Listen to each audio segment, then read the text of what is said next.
भारत के चुनाव नतीजे जैसे जैसे नजदीक समय आ रहा है, क्योंकि 4 जून रिजल्ट का दिन है, वैसे वैसे पाकिस्तान में टेंशन बहुत ज्यादा बढ़ गई है। छठे चरण के बाद पाकिस्तान की दिल की धड़कनें बढ़ गई हैं।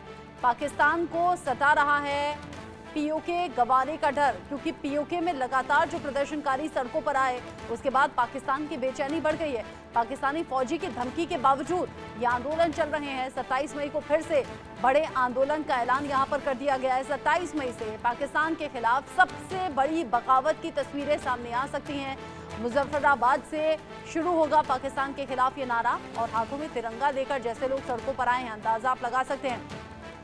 भारत के समर्थन से पीओके की आवाम में जोश जो है वो बहुत ज्यादा बढ़ा हुआ नजर आ रहा है, क्योंकि यहाँ जो बड़े नेता हैं, चाहे वो पीएम मोदी हो, सीएम योगी हो, गृह मंत्री अमित शाह हो, रक्षा मंत्री राजनाथ सिंह हो, विदेश मंत्री डॉक्टर एस जयशंकर हो, ऐसे कई बड़े नेता जो लगातार बयान दे रहे हैं इस चुनावी दौर में पीओके को लेकर कि भारत में जल्दी विलय हो जाएगा। योगी आदित्यनाथ ने तो 6 महीने का अल्टीमेटम भी दे दिया कि हाँ, 6 महीने के भीतर भीतर ऐसा होने वाला है। यूके देवनाथ सर, एक तरफ तो जुल्म ज्यादती अल्पसंख्यकों पर खत्म होने का नाम नहीं ले रही। इससे पहले जो खबर हम डिस्कस कर रहे थे, कैसे वहां पर ईसाई समुदाय के जो परिवार हैं, न सिर्फ उन पर हमला हुआ, न सिर्फ बदसलूकी हुई, घर मकान दुकान को भी जला दिया गया, फैक्ट्री को आग के हवाले कर दिया गया। अब ये पाकिस्तान की बेचैनी बढ़ाती हुई एक और खबर, जब पीओके में जो लोग प्रदर्शनकारी हैं सड़कों पर आ गए हैं, टेंशन तो बढ़ाए हुए थे, लेकिन यहाँ जैसे जैसे चुनाव खत्म होने की कगार पर हैं, जैसे रिजल्ट का दिन नजदीक आ रहा है 4 जून का, बेचैनी बढ़ गई है पाकिस्तान की। पाकिस्तान जो है बहुत बेचैन है।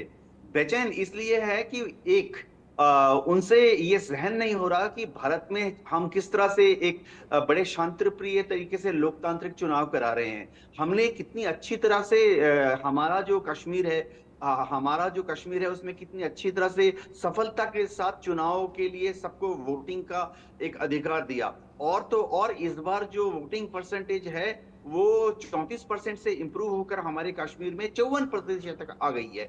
तो पाकिस्तान के जो हुक्मरान हैं उनको सहन नहीं हो रहा है। दूसरी चीज, उनकी अपनी तो एक प्रॉब्लम है ही कि उन्होंने हमेशा पाक ऑक्युपाइड कश्मीर को अपना गुलाम समझा, और अपने जो बड़े बड़े लीडर्स थे पाकिस्तान की एस्टेब्लिशमेंट में, उन्होंने हमेशा पीओके को ना सिर्फ अपना गुलाम समझा, लेकिन उनको एक हीन भावना से देखने की भी उनकी प्रवृत्ति थी। पाकिस्तान की सबसे बड़ी दिक्कत ये है कि पाकिस्तान में जो Sunni dominated Punjabi ruling elite है वो और किसी को भी स्पेस नहीं देती है। यानी चाहे वो बलूच हों, चाहे वो पीओके के शिया लोग हों, गिलगित बाल्टिस्तान हुंजा के लोग हैं, उन सबको एक हीन भावना से देखा जाता है। जबकि भारत में हमने पूरे भारत के दूर दराज के क्षेत्रों से, चाहे नॉर्थ ईस्ट हो, चाहे कश्मीर के लोग हों, सबको बराबरी का दर्जा दिया है। तो मेरे ख्याल से पाकिस्तान को अब ये समझना पड़ेगा कि अगर वो ऐसे ही दमनकारी नीतियों को पीओके में लागू करते रहे तो वो दिन दूर नहीं है जब पीओके लोग जो है परेशान होकर भारत के कश्मीर से विलय करने के लिए अपनी मांग को और भी ज्यादा तेज कर देंगे।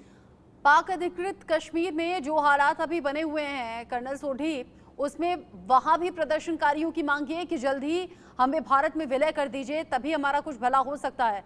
पाकिस्तान सरकार की नींद तोड़ी हुई है, बेचैनी इसलिए भी बढ़ गई है क्योंकि यहाँ इलेक्शन में बार बार जिक्र, और मैं खासतौर से कहूंगी ये जो 5th, 6th और 7th फेज है, इस दौरान ज्यादा जिक्र हो रहा है पीओके को भारत में विलय करने को लेकर।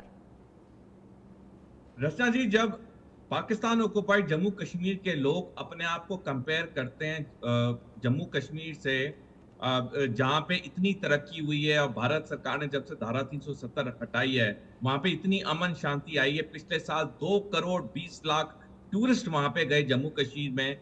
तो पीओजेके के लोगों को एक सिंकिंग फीलिंग, एक बुरा तो लगता है कि देखो यही हमारे भाई बहन है जो सरहद के उस पार हैं, और वो भारत में इतनी अच्छी जिंदगी व्यतीत कर रहे हैं, और हमारे यहाँ खाने के लाले पड़े हुए हैं। जम्मू कश्मीर में आज हर आदमी, हर औरत अपना मन चाहे रेस्टोरेंट में जा सकते हैं, रात के 2-2 बजे तक घूम सकते हैं, पिक्चर हॉल खुल चुके हैं जम्मू कश्मीर में, लेकिन ये सहूलियतें पीओजेके में बिल्कुल नहीं है। तो ये नॉर्मल है कि वहां के लोगों में जो आक्रोश है वो बढ़ेगा, क्योंकि जब वो अपने आप को कंपेयर करते हैं वो बहुत बुरा महसूस करते हैं।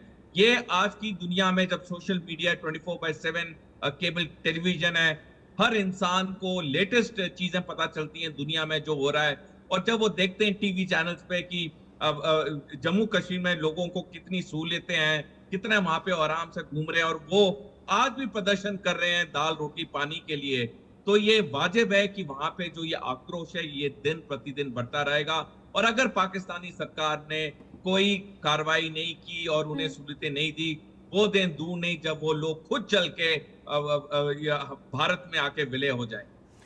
अब जैसे हालात बने हुए हैं, मांग तो बहुत तेजी से उठ रही है और यहाँ छठे फेज का इलेक्शन हो चुका है, 7वां और अंतिम चरण बाकी है, चुनाव प्रचार उसके लिए चल रहा है और 4 जून का इंतजार सभी को। ऐसे में एक बार फिर से क्या मोदी सरकार रिपीट होने वाली है या फिर क्या सत्ता परिवर्तन होने वाला है? पाकिस्तान की बड़ी बेचैनी बढ़ी हुई है।